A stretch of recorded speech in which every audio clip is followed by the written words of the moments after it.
Stephanie Cole is equally at home on stage or on television. We talked in the kitchen of our house near Bath with a rather busy road outside. She told me about how she had started at the Bristol Old Vic Theatre School. I was 15 when I auditioned for the Vic School, and in those days it was run by a wonderful guy called Duncan Ross, known as Bill Ross. Now he'd trained at the Old Vic School in London under Michel Saint-Denis, who of course in his turn had trained with Stanislavski. So it was only two removed from Stanislavski. So it was a small intake, about 15 or 16 every year, and of course there was in those days they could afford, if somebody didn't cut the mustard, then they could afford to give them the sack. Which they used to do. So I auditioned when I was about 15 and a half and got in. It would have been 57 because my birthday's in October, so I was 16 when I went and I became 17 when I was there, which was for me was wonderful. I mean, I don't know what I would have done if I and that was the only one I wanted to go to. I'd read all about all the drama schools, and I knew that, of course, at the time RADA was very much thought of as a bit of a finishing school. Do you know what I mean? Of course, you know that was a bit of a calumny that there wasn't. And because of the Vic's close connections with Saint-Denis and Stanislavski and the Old Vic in London, that's the place I wanted to go, and I was lucky enough to go. And who was at school with you? Patrick Stewart was the year ahead of me. Robin Phillips was the year ahead of me. In my year, there was just the only two of us who've remained in the theatre were Patricia Brake and myself. There was a big dropout rate. But in those days, it was much easier because there was the rep system, and oh, absolutely. I mean, had you not when I didn't go, but had you not gone, it was possible to still start working in the theatre. Now it's not. No, because of course you can't start as an ASM, an acting ASM, because it doesn't exist. I mean, I know lots of people who start by walking in off the street and say, "Give us a job, mister." Oh gosh, yes. So after school, you went to the Old Vic. So then I went to the Old Vic, which of course was wonderful because in the company there were people like Len Rossiter and June Jago and Joe Tewson, and then I can remember Alan Bedell coming to do something, Maggie Smith, a very young Maggie Smith, very young Eileen Atkins. So I was watching people who actually became, if they weren't already great, became great, and so it was the most amazing sort of schooling.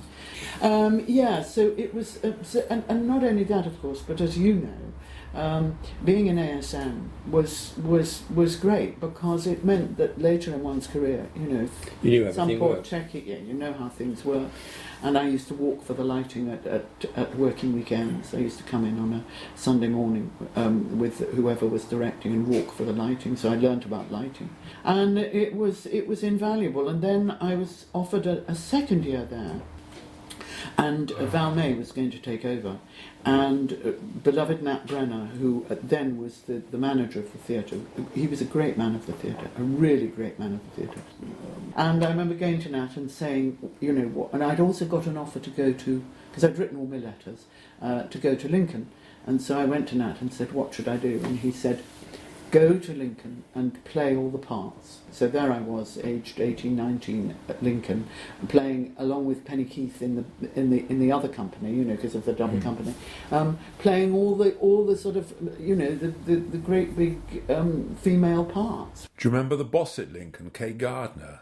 She was a real battle axe, wasn't she? Kay Gardner was, now Kay, always encased in black, as if you remember. I maintain it was the same dress, but anyway. I don't know. I had a sort of love-hate relationship with Kay, because and in fact I actually worked with her later when she was at Watford. But I remember going in, and I don't know whether I'm sure you do remember, but on a Friday you would go up round about lunch hour, and you would queue up outside, and it was Paycall, and I remember going in and picking up my pay packet.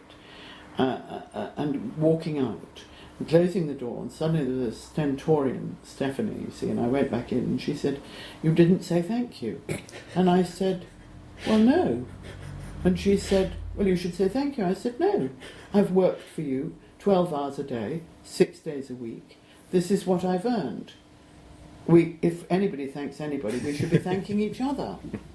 So, which was very cheeky of me, but actually I felt it was something I felt quite strongly about. And I still do, actually, because I don't like it. I understand it because actors are in such a vulnerable position, and if they stand up for themselves, unless they have any sort of name, they might lose their job. And I think that if you've made any sort of reputation, you have a duty actually to stand up for those other people in the company. Did she direct the Shakespeare while you were there? Because that was her annual foray. No, that was her. Oh, she condescended. We did Shakespeare. Oh, she didn't do it. She never directed anything. In fact, I didn't even know. That's news to me that she directed. Well, I understood that was her annual thing, that she would direct the Shakespeare. I see. And we did, the year I was there, we did As You Like It, and Stephen Burkoff was brought up for a special week to do Orlando. Yeah. And on the very, very first day of rehearsal in the Crown Hut, remember the Crown Hut? Yes. Very first day we were doing the rehearsal, read-through, Orlando has the first speech. So she was sort of sitting there, everybody was sitting around the horseshoe, and she said, okay, let's start. And he said, well, before we start, you've made some cuts here which render this first speech and a lot of the first act, or first scene, rather meaningless. She said, no, just read it. Well, I can't read it because it doesn't make sense, I mean, blah, blah, blah. And this went on and on, and everybody was saying, Yeah. And that she didn't back down on. They sort of became, they reached a sort of agreeing to differ. A way of. But she was a real battle axe. Yes, she was actually. She was. In fact, when I was offered the play at Watford, the offer came from her. I can't remember who the director was, which quite surprised me actually, because I felt that because I'd stood up to her, which a lot of people didn't.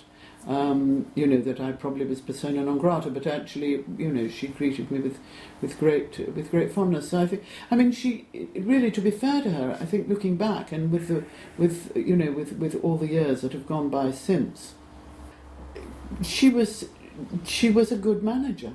She kept theatres open and got reasonable directors. So tell me some more stories about Lincoln. I mean, I remember at Lincoln there being no hot water. It was all cold water. I remember going and travelling from prompt side to OP under the stage, which you sometimes had to do, down the stone steps along and up the stone steps. And I remember coming up the stone steps on the OP side and coming face to face with the most enormous bloody cockroach. But while we were at Lincoln, we used to tour, didn't we? We used to get in a bus every night and go off to Rotherham or Scunthorpe or Loughborough. What do you remember about that? I remember going into Scunthorpe, and I remember the first time on the coach, and as we came in, we passed this butcher's shop with, the white writing in the thing, and it said, and I don't know why this is stuck in my memory, it said Tripe Deluxe. And I thought, tripe, many things, but deluxe? I don't think so. But yes, and I do remember actually, I must have been there during the winter, because we went to Loughborough, and Kay Gardner came down and told us all to go home. This is at the beginning of the week. Go home and pack up an overnight bag, because the snow was coming in and we were going to probably have to spend the night at Loughborough. So we all duly did, and we got to Loughborough, and indeed we were snowed in for I think 2 or 3 nights. Unfortunately, the man who actually was a local dairy farmer, who also manned the lighting board at Loughborough when he'd got the cows in, he of course was snowbound, so we didn't have anybody on the lighting board. I'm not sure we even had an audience. I suppose we must have done, because we did do the show. I can't remember what show it was, but we stayed in what is now I don't know what it's called now, that huge house that the theatre was part of. And of course we were absolutely overwhelmed by the bathrooms, because all the bathrooms had a sort of different decorating thing. One of them, I remember, had tortoiseshell, for example, everywhere. Another one was all gilt. Another one was all marble. It was a wonderful theatre. Yes, it was actually. But I do remember about Scunthorpe. I don't know whether you remember Yeah, this. I think it's But the first time I played at Scunthorpe, I was told that on no account pull the loo chain during the show because the cold water tank was sited in those days over the auditorium. So if anybody turned on a tap or pulled the chain to the loo, all that part of the audience could hear was so one had to be terribly careful. And I do remember there was an actor called Raymond Llewellyn. I remember. Yeah. And dear Ray, and you remember in those days, you always, whoever played the main part did the curtain speech about what was coming the following week. And I several times did the curtain speech, but this particular occasion, it was Ray Llewellyn's turn to do the curtain speech. And he rather ill-advisedly decided to start with, well, here we are, welcome to Scunthorpe, some chap of the north, which was greeted by in total silence, except on stage, of course, by the rest of us who were, and I do actually remember doing the Cat and the Canary there. And the reason for my telling you the story about the water tank was that Anna, whatever her name was, from Sheffield, was playing the mammy in it, who was a sort of psychic, who went into a sort of trance, and there was no such thing as PC in those days, so she was blacked up, and she went into this trance and she had to say something like, tell me the name, and someone backstage pulled the loo chain and all we heard was that sort of thing. And I also remember actually at Lincoln, you remember the fireman at Lincoln? Do you remember? He was quite often around. I don't quite know why. I don't think he was part of the theatre, but he was quite often around. And I do remember on one occasion, just occasionally, if you had a play out, it meant, and you just had a week where you weren't performing, although you were rehearsing, that you could actually go and see the other company.